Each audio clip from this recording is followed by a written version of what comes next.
क्या आप शीघ्र पतन की समस्या से परेशान हैं? क्या लिंग में तनाव ही नहीं आता है? सेक्स की इच्छा बिल्कुल खत्म हो गई है? शरीर में बिल्कुल तरोताजगी महसूस नहीं होती है और थकान ही थकान बनी रहती है? दोस्तों, क्या ये सारी समस्याओं से आप जूझ रहे हैं? तो आपसे एक प्रश्न पूछना चाहता हूं कि कहीं आपने भी तो बचपन में वो सबसे बड़ी हो जाने वाली गलती तो नहीं कर दी है? अब वो बचपन में सबसे बड़ी गलती क्या होती है जो कई लोग जवानी तक भी करते हैं, जिसकी वजह से ये सारी समस्याएं पैदा होती हैं, जिससे मैंने वीडियो की शुरुआत की थी। सेक्स में रुचि का घट जाना, सेक्स का ना कर पाना, लिंग का टेढ़ा हो जाना, प्रीमेच्योर एजुकेशन या शीघ्र स्खलन की समस्या से परेशान हो जाना और अन्य इरेक्टाइल डिस्फंक्शन का हो जाना। तो वो गलती क्या होती है जो आदमी युवावस्था तक और एडल्टहुड में भी और आगे भी करते हैं? आज इस वीडियो पर हम उसी गलती पर मंथन करने वाले हैं।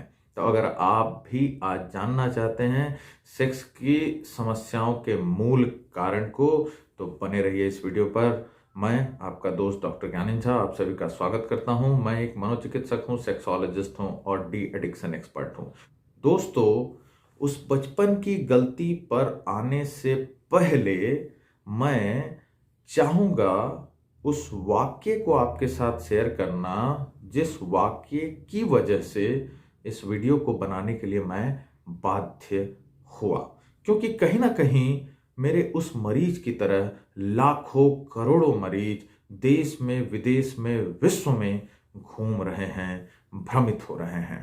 तो मैं आपको उस वाक्य के बारे में बताता हूं जो कल मेरे साथ घटित हुआ। एक मरीज मेरे पास पहुंचता है कल। उसकी आयु 27 वर्ष की थी और आप अंडरलाइन करके इस बात को देख लीजिए कि वह बीई ग्रेजुएट था। अब वह मेरे पास आया तो वह बिल्कुल ही उदास भाव से, निराश भाव से चेयर पर बैठ गया। मैंने जब इंटरव्यू का स्टार्ट किया और उससे पूछा कि क्या हुआ है आपको, तो काफ़ी देर तक तो वह सिर झुकाए बैठा रहा और डायलॉग का स्टार्ट ही नहीं हुआ। मेरे बार बार पूछने पर वह धीरे से दबा हुआ एक नोटबुक लेकर मेरे टेबल तक पहुंचकर उस पर रख दिया और कुछ पन्नों को पलटाकर उसने बताया कि इस पे सारे डेट्स लिखे हुए हैं जो लगभग हर दिन के डेट्स थे। एक पर्टिकुलर महीने से लेकर लगभग उसमें हर दिन लिखा हुआ था और उसके आगे फ्रीक्वेंसी लिखी हुई थी 2, 1, 0, 3 तरीके से।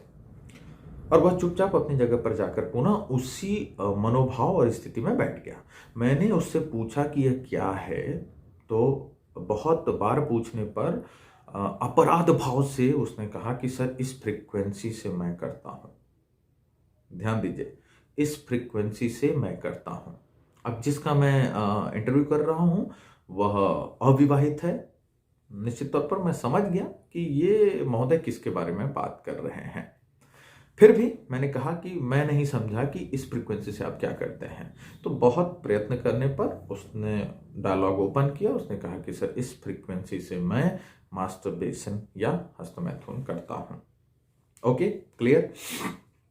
अब आते हैं वीडियो के शुरुआत पे, बचपन में की हुई गलतियां।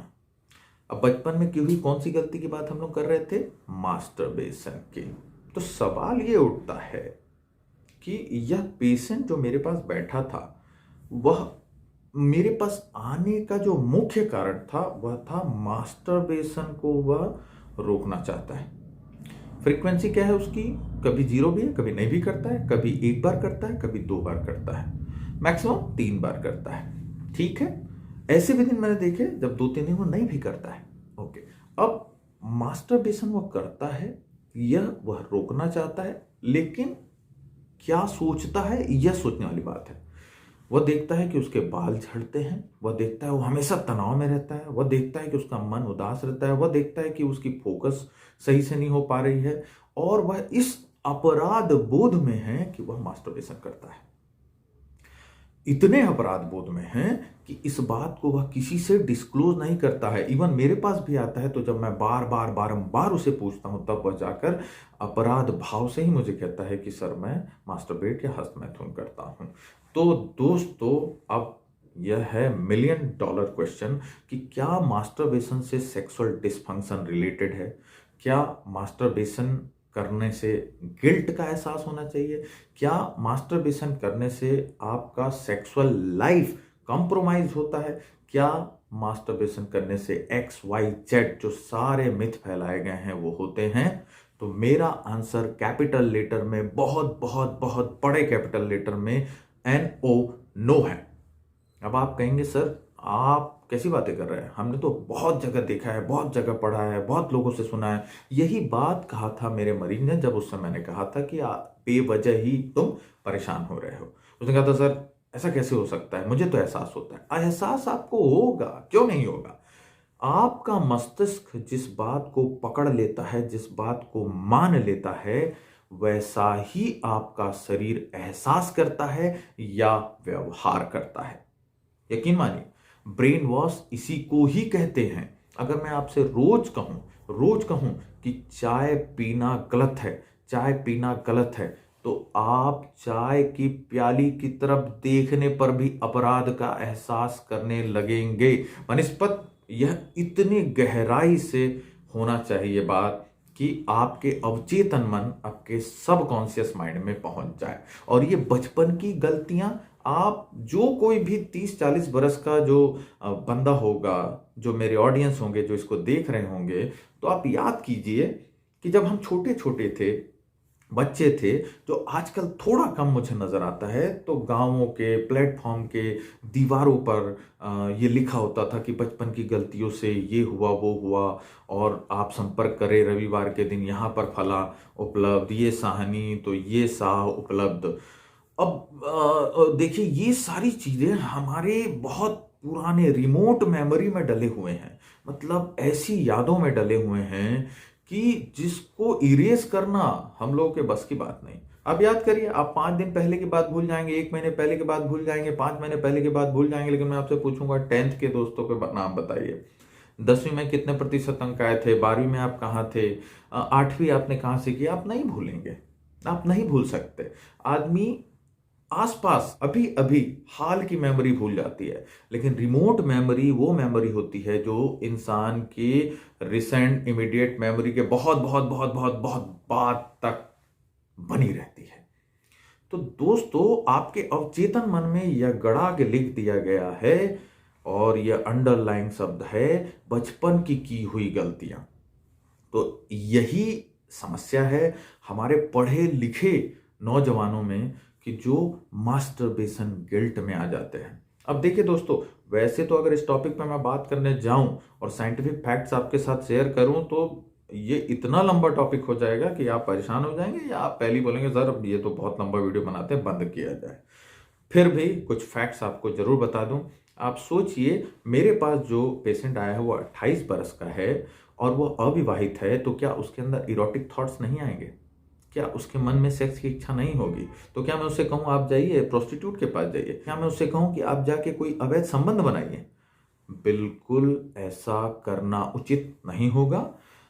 सामाजिक दृष्टिकोण से, इथिकल वे से, और साथ ही साथ सेक्सुअली ट्रांसमिटेड डिजीज के भी एस्पेक्ट में अगर हम देखें तो ये करना अनुचित है। लेकिन जब वो मास्टरबेशन कर रहा है तो इसमें से किसी भी किस्म के रूल को नहीं तोड़ रहा है। अच्छा ठीक है, अब सवाल उठता है भाई कितना मास्टरबेशन, कितनी बार, किस फ्रीक्वेंसी से करना सही और किस फ्रीक्वेंसी से करना गलत? बहुत ही सीधे साधे सरल और छोटे तरीके से मैं आपको अगर समझा दूं कि अगर मास्टरबेशन कोई कंपल्सन नहीं बनता जा रहा है, मतलब आपकी इच्छा हो रही है और आप कर रहे हैं, तो वह ओके है, वह ठीक है, वह हेल्दी है।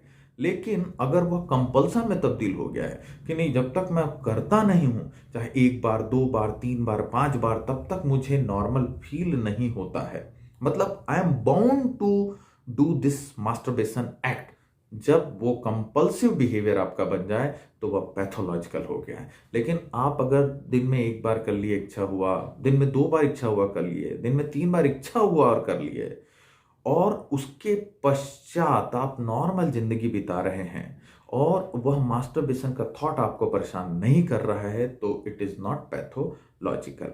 और अब इस बी वाले पेशेंट के साथ वह थॉट क्यों परेशान कर रहा है? क्योंकि वह अपराध बोध के इमोशन में है। बचपन से जो उसने पढ़ा है, जो देखा है, जो लोगों से सुना है, उसका कहना है कि यह गलत है, तो उसके दिमाग में फिट है कि यह गलत है, लेकिन उसकी उम्र के कारण उसमें इरोटिक थॉट्स आते हैं और उसको शांत करने के लिए वह मास्टरबेशन करता है। तो दोस्तों, अगर आप चाहते हैं कि मैं इस प्रकार के अन्य साइंटिफिक वीडियोस आपके साथ शेयर करता रहूं, तो मेरे चैनल को जरूर सब्सक्राइब करें, घंटे के बटन को जरूर दबा दें, ताकि मेरे हर आने वाले वीडियो आपको तुरंत मिल जाए। तो इसी जानकारी के साथ मैं डॉक्टर ज्ञान झा आप सभी से विदा लेता हूं।